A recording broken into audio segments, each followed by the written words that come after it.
So, kamusta po mga ka-Streetwise? Ako po si Takero Miyamoto at welcome po sa aking munting channel. So, mga kababayan, ito talaga, no? Talagang hinanap ko talaga to. Kasi may nagpasa sa akin ng video ni Vice Ganda na nagbigay nga po ng advice at ang sinasabi nila, ito daw po ay para kay First Lady Lisa Marcos. Ewan ko lang, no? Kasi alam naman po natin na ito si Vice Ganda, pinklawan ito. Di ba nung election, alam naman po natin na ang sinuportahan nito si Leni Robredo. Pero mga kababayan, may lumalabas po kasing video ngayon na nagbibigay nga po ng advice si Vice Ganda kay First Lady Lisa Marcos. Well, ang una, ang sabi ko baka lumang video yan. So hinanap ko talaga kung baka lumang video na yan na ni-recycle lang, so mapapahiya tayo dito. So base po sa paghahanap natin, no, kasi ito papakita ko sa inyo, no. So lumabas po kasi yung unang video nga po ni Katunying April 17, 2024. Ayan ha, April 17, 2024. So, 2 days ago. So, ito nga po yung teaser ni Kat Dunyeng sa interview nga po ni Lisa Marcos. And then, lumabas po yung video ni Vice Ganda 2 days ago. Ito po kasi problema kasi sa Facebook. Walang exact date. Basta nakalagay 2 days ago. So, lumalabas, ano rin to? April 17 din ito ng tanghali. Diba? Kasi live ito eh. And then nung nakita ko nga po yung damit po ni Ann Curtis at saka ni Vice Ganda, same lang din po ng damit sa video. So, ibig sabihin nun, yung video, bago lang. Di ba? Oto, may nakapanood na, di ba? O, napanood daw ni Mac Tandem. O, napanood din daw po ni PBBM Loyalist. So, base po sa, ito lang, hindi ko sila sabing confirm, no? Pero base po sa mga nakita natin, base po sa date, bago lang talaga yung video. Sakto, kung kailan din po nilabas ni Katunying yung video na teaser niya sa interview nga po ni Lisa Marcos. Okay. So alam naman po natin, no, wag na po natin i-play yung video po ni Lisa Marcos na tungkol nga po doon kay PBBM na nasasaktan siya. Kasi alam na po natin yan. Alam na i-play pa natin, di ba? Alam na po natin yan na nasasaktan daw po si First Lady Lisa Marcos dahil nga po sa ginagawa nga po ni VP Sara Duterte. Hindi pala VP yun, baby pala. Baby Sara Duterte. So ngayon, ito ngayon ang kumakalat ngayon sa TikTok. Itong video nga po na to. Ang dami ko pa sa kalye, no? So ang sabi dito, no? OMG, Vice Ganda may pinaringgan after FL Lisa interview. Ayan. Di ba? So, well, ito lang, no? Medyo natutuwa lang po talaga ako ng konti. Konti lang naman. Na itong mga pinklawan na nakabangayan po natin ng eleksyon is nakikita po natin na hindi naman sila, hindi naman lahat sila, no? Kasi may mga pinklawan pa rin po talaga na dogmatic. Pero itong may mga pinklawan po tayo nakikita ngayon na na nagbibigay po ng suporta sa ating PBBM, sa ating Presidente Bongbong Marcos at pati rin po kay First Lady Lisa Marcos. Di ba? Ang sabi ko nga, hindi naman natin 100% na mapapaniwala yung mga yan sa paniniwala natin, pero at least nakakita tayo ng common grounds na para pagkasunduan natin. At lumalabas talaga dito mga kababayan na mas madaling kausap itong mga pinklawan na to. No? So parang hindi na nga ako maingay, dami ko nang sinabi, nag-i-intro lang ako. So ngayon panoorin natin to. Saan yung video? Ayan, sige, play na natin. So alam ko na panood nyo na to, no, pero i-play pa rin natin. Sige. Ayan. Okay na. Crazy si Ayon. Ay, sorry kung tinatabla mo yung asawa ko, wala tayo. Ay ka na sa life. Oo, hindi ka mag-i-exist sa mundo ko, di ba? Di ba? Tama. Kung ganyan ka sa... Hindi. Kasi mahal mo yung tao. I will give back the same energy. Tama. Di ba? Hindi ako magiging mabait sa'yo habang winawalang mo yung asawa ko. Hindi, I will give back the same energy. Makakaasa ka.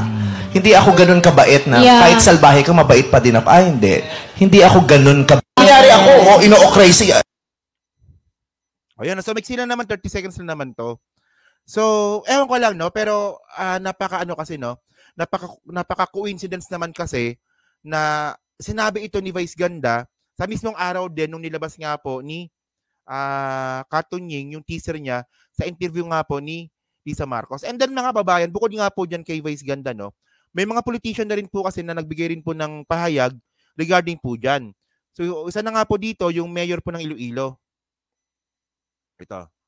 So, si Mayor Treñas. Tsaka si Mayor Benitez. Okay. Si Mayor Treñas, mga kababayan, si Mayor Treñas po, ang sinuportahan po niyan, si Lenny. Alam ko yon kasi ako, taga Iloilo ako eh.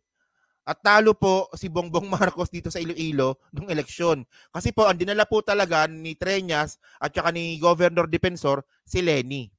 Pero ngayon, ang nakita ngayon natin, ang suporta nga po ni Treñas, regarding nga po dito sa awayan nga po ng mga Duterte tsaka Marcos, kay PBBM at saka kay First Lady Elisa Marcos. Now, sabi dito, no, it seems inappropriate for a Vice President who campaigned under the same party banner as the President to participate such in events and react with amusement to the attacks. Okay? Moreover, as the Secretary of Education, she is the key member of the President Cabinet. A certain level of solidarity is expected. There are unspoken rules and lines that should not be crossed. Buti pa si Jerry Treñas, no, kahit naging Lenny Robredo to, pero sumusuporta kay PBBM ngayon. Well, itong si Mayor Benitez naman ng Bacolod, unity team talaga yan. Di ba? Oh. Isa pa, no? Si First Lady pala taga Iloilo. Taga Pasig. Alam ko taga Pasig yun eh. Taga Pasig City ata si First Lady eh. Oh. Hindi, pero talo talaga. Si PBBM panalo sa province. Sa mga probinsya panalo. Pero syempre, ang pinakamaraming populasyon kasi sa city, sa Iloilo City. So doon po talaga natalo si PBBM sa city. And then nung pinagsama yung boto, talo talaga si PBBM sa Iloilo. Sa Aklan, panalo si PBBM sa Aklan. Ang alam ko. Sa Antique, hindi ko na alam. Di ba? So yun nga mga kababayan, no? Tapos, si First Lady, ang alam ko, taga-Pasig yan eh.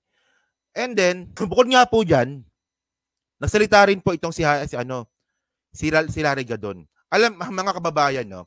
Sa tingin ko, ito na yung panahon ni Larry Gadon na magsalita po ng bobo at saka magmura. At ang murahin niya si Harry Roque. Ayun nga lang, ang problema, hindi na siya abogado, no? Baka mademanda siya na naman, no? Wala siyang panlaban. So ngayon, alam ko, napanood nyo na rin ba to, no? So panoorin natin itong video nga rin po ni Larry Gadon. Okay. I sympathize with First Lady Lisa Araneta Marcos. I understand how she feels.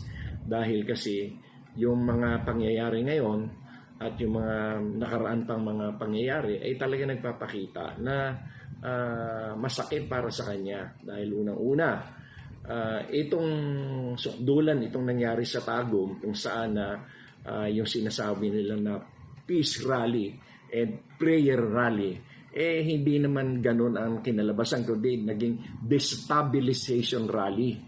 Dahil na, saan ka ba naman nakakita na prayer rally, pero kung ano-anong masasama ang pinagsasabi nila against President Bongbong Marcos and kay First Lady Lisa Araneta Marcos. Re-examine niya yung kanyang position sapagkat the Vice President should be one with the President in facing the challenges of our country. At dapat yan ay samahan niya ang Presidente, hindi taliwas sa pagpapakita ng suporta. Talagang yung yung nangyari, marami pa mga instances na nakita natin na si BP Inday Sara ay nadadala doon sa mga nasa paligid niya na siguro ay kung ano-ano mga sinusulsol sa kanya. Kilala ko naman si BP Inday na mahusay naman ang pag-iisip. At siguro ay hindi lamang niya nare-re-examine kung ano dapat yung position niya sa mga bagay-bagay na yan. Dahil sa mga pangyayari, mga sulsul, mga kung ano-ano mga plano ng ibang tao na sa paligid niya. Kaya Taga lang, no? Saan ka nakakita ng sinasabi niya na mahusay daw si Sara Duterte, pero nadadaan sa sulsol. Alam ko, Larry Gadon is just trying to be polite. Kasi pinagbabawal na nga siya magmura. At least nakikinig, di ba? Sabi, umamin naman si Larry Gadon, di ba, na napagsabihan na ako na wag masyado magmura. Pero sa tingin ko, ito na siguro pagkakataon para magmura ka. Ako ay sympathize with First Lady Lisa Araneta Marcos. Ayan, so ngayon mga kababayan, no? Actually kasi si Gadon, minsan kasi he's doing some terrible things minsan. Especially yung sinabi nga po ni Larry Gadon na na isama daw po sa Chacha yung term extension ng presidente na I really disagree. Kasi ayun nga po yung pinanlalaban sa charter change natin na yung term extension, tapos biglang magsasalita si Gadon na dapat kasama yung term extension. Well, medyo sablay ng konti yon kasi di ba imbis na makatulong parang nakadagdag pa. Pero to be fair naman kay Attorney Larry Gadon, no? Una kasi naging doubtful ako diyan na kanino ba talaga si Gadon? Sa mga Marcos ba talaga o sa mga Duterte? Kasi ang alam ko talaga kaya na disbar si Gadon dahil kay Pia Reñada, di ba? Yung pinagmumura niya. At I think regarding ata yun sa mga Duterte. Duterte or Marcos, no? Parang Duterte yung pagkakaalam ko eh. So, sabi ko, saan ba talaga yung simpatya ni Gadon? Well, ngayon, sa nakikita naman natin, talagang maka-Marcos talaga siya. At syempre, kahit naman na gano'n na minsan pumapalpak si Gadon, kailangan din natin appreciate yung pagsuporta niya sa presidente. Pero syempre, makikriticize din siya sa mga kapalpakan niya. 'Di ba, especially. Pero ngayon, well, kaya ko lang naman na kasi na-play yung video po na 'yan. So gusto ko lang naman din kasi pakita na bukod kay Larry Gadon, merong Vice Ganda at saka meron din pong Jerry Treñas na sumusuporta din po kay First Lady Lisa Marcos. At sa tingin ko, naniniwala din ako na marami pa magsasalita. O yun nga eh. Solid loyalista, no? Talagang naniniwala naman talaga ako dyan. Medyo naging doubtful lang ako ng konti. Kasi nung panahon kasi talaga ni Digong, talagang bumakbak yan eh. 'Di ba? Talagang bumakbak talaga yan. Talagang PI mo, puro ganon. Kaya nga siya na disbar, 'di ba? Nung minura siya ni Raisa Robles ba 'yon? Ano ba sabi ko kanina? Pia Reñada ba sinabi ko? Raisa Robles pala, no? Dahil kay Raisa Robles. Oh. So ayun lang, na-play ko lang. So ngayon, malinaw na sa akin na talagang loyalista si Gadon. Pero sana mag-all out naman. Pupurihin pa si Sara eh. Raisa Robles, no? Okay. So, meron kasing totoo yan. Meron kasing restriction talaga si Larry Gadon na huwag ka magmura, di ba? So, yun mga kababayan, no? So, wala lang, naisingit ko lang si Larry Gadon dyan. So, yun mga streetwise, no? So, ano nga po masasabi nyo nga po dito sa mga nabanggit nga po ni Vice Ganda na isa pong Pinklawan at saka isa rin pong mayor na si Mayor Treñas na isa rin pong Pinklawan ng eleksyon. So, kayo ba, naniniwala ba kayo, no, na coincidence lang ba yon? Yung sinabi nga po ni Vice Ganda tungkol sa pagtatanggol sa asawa? Di ba, ano ba yung coincidence lang ba yun? Kung kailan nilabas nga po ni Katunying yung teaser niya, doon naman naglabas si Vice Ganda ng kanyang saloobin. So, kayo ba, naniniwala ba kayo na para yun kay First Lady o nagkataon lang? Di ba? So, yan na. So, dyan po sa 1,200 po na nanonood. So, hindi po nakakapag-like. Palike na lang po ng video po na to. At dyan po sa Team Replays. Ano nga po masasabi nyo nga po dito? No? So, thank you po. Maraming salamat. Thank you po. Salamat po. Thank you po.